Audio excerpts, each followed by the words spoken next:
Assalamualaikum warahmatullahi wabarakatuh. Kami dari kelompok 3 ingin mempresentasikan hadis yang berjudul Implementasi Iman, Islam, dan Ihsan. Anggota kelompok kami yaitu Sabila Himatul Azizah atau saya sendiri dengan Alfian Dafa Arjuna. Presentasi ini kami gunakan untuk memenuhi mata kuliah hadis yang diampu oleh Ibu Harti Ningsi MAG. Langsung saja materi yang pertama yaitu implementasi iman. Iman dalam Islam menurut segi istilah yaitu keyakinan yang bulat yang dibenarkan oleh hati, diikrarkan oleh lisan, dan dimanifestasikan dengan pengamalan atau pembenaran yang penuh dengan keyakinan tanpa adanya rasa keraguan sedikit pun terhadap ajaran yang datang dari Allah Subhanahu wa Ta'ala. Adapun implementasi iman dalam kehidupan sehari-hari yaitu kita dapat mengistiqomahkan dalam beribadah. Kemudian implementasi iman itu sendiri yaitu kita harus percaya bahwa Allah itu ada, bahwa Allah itu yang menciptakan seluruh alam semesta dan yang mengatur segalanya. Juga kita harus percaya bahwa Allah itu mempunyai nama-nama yang baik dan sifat-sifat yang baik. Kita juga harus menaati apapun itu perintah dan larangan dari Allah.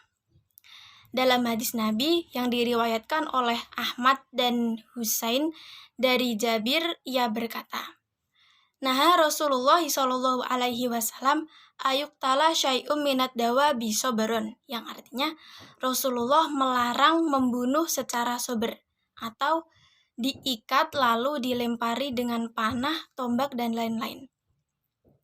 Asbabul wurud dari hadis tersebut yaitu diriwayatkan oleh At-Tabrani bahwasanya Rasulullah pernah keluar menuju ke suatu kaum yang dimana kaum tersebut sedang mencederai burung merpati secara hidup-hidup, lalu mereka melemparinya. Kemudian Rasulullah bersabda, "Ini adalah mujasamah atau haram dan haram untuk memakannya." Jadi gini, penjelasannya implementasi dalam iman itu salah satunya kan kita harus menaati perintah dan larangan dari Allah. Nah, salah satunya contoh dari hadis tersebut yaitu kita tidak boleh memakan sesuatu. Salah satu contohnya yaitu hewan yang dimana hewan tersebut diikat lalu dicederai dengan panah, tombak, dan lain-lain. Kemudian materi yang kedua yaitu implementasi Islam. Dalam kehidupan sehari-hari, kita sebagai umat muslim diwajibkan harus hidup secara islami, di mana segalanya itu harus kita jalani dengan ketentuan Allah. Dalam kehidupan sehari-hari juga kita harus melakukan sesuatu sesuai dengan ketentuan Allah. Baik itu dalam kita berhubungan kita dengan Allah atau hablum minallah, berhubungan dengan sesama manusia atau hablum minanas.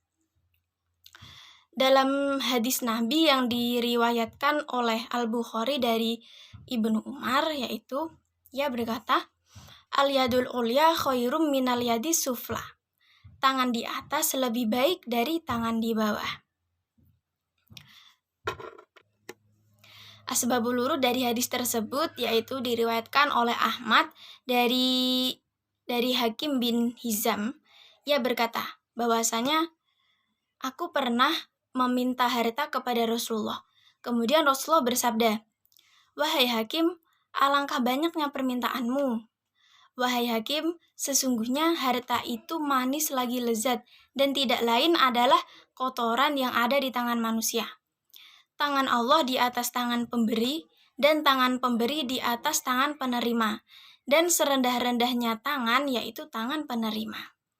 Nah, dari hadis tersebut dijelaskan bahwa kita jangan terlalu sering meminta-minta kepada orang lain, melainkan kita harus berusaha untuk mendapatkannya. Syukur-syukur kita juga bila perlu kita yang memberi kepada orang lain dalam artian kita harus sedekah. Cukup sekian ya. Cukup sekian materi yang saya sampaikan. Materi selanjutnya akan disampaikan oleh Alfian Dava Arjuna. Sekian dari saya. Wassalamualaikum warahmatullahi wabarakatuh. Assalamualaikum warahmatullahi wabarakatuh. Saya Alfian Dava Arjuna akan melanjutkan materi dari Mbak Sabila Himatul Azizah. Materi selanjutnya yang akan sampaikan adalah materi tentang ihsan. 3. Ihsan. Ihsan merupakan pilar penting dalam bangunan agama Islam. Selain pilar iman dan Islam, ihsan tidak dapat dipisahkan dari iman dan Islam. Ketiganya merupakan satu kesatuan yang tidak boleh ditinggal, salah satunya sebagai kesempurnaan keberislaman seseorang. Ihsan berikut turunan katanya seringkali ditemukan pada Al-Quran dan hadis yang menunjukkan urgensinya. Ihsan yang berarti perbuatan baik merupakan pembuktian atas keimanan dan keislaman seseorang tersebut. Ihsan secara harfiah berarti kebaikan sebagai perilaku, bukan sekedar pengetahuan tentang kebaikan sebagai etika. Ihsan dapat menjadi alternatif di tengah krisis akhlak di mana kebaikan hanya berhenti pada level pengetahuan atau jargon, tidak sampai pada tindakan atau aksi nyata.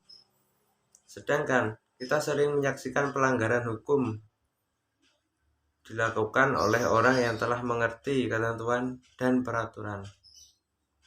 Implementasi ihsan dalam kehidupan sehari-hari yaitu pertama, tolong-menolong, khusyuk dalam beribadah, dan menjaga tali silaturahim dengan sama muslim.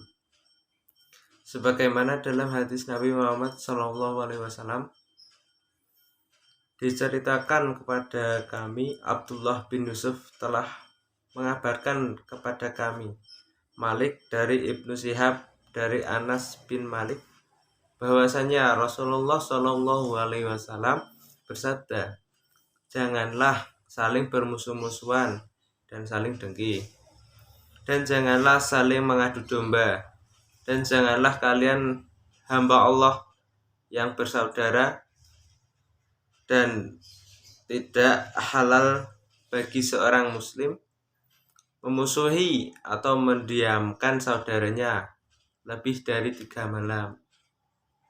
Asbabul wurud. Diriwayatkan dalam Al-Jami'ul Kabir dari Abdullah bin Ubay, katanya kami pernah duduk bersama Nabi. Kemudian Nabi bersabda, tidak boleh duduk bersamaku hari ini. Orang memutuskan tali silaturahmi. Tiba-tiba berdirilah seorang pemuda tadi dari kerumunan orang, dan tidak lama setelah itu muncul pula seorang wanita atau bibinya, yang rupanya keduanya sudah lama tidak berbaikan. Maka pemuda tadi meminta maaf kepadanya, dan demikian pula bibinya. Akhirnya keduanya kembali duduk bersama. Sekian dari kelompok 3. Apabila ada kesalahan dari saya maupun Mbak Sabila Himatul, kami mohon maaf sebesar-besarnya. Wallahul muwaffiq ila aqwamit thoriq. Assalamualaikum warahmatullahi wabarakatuh.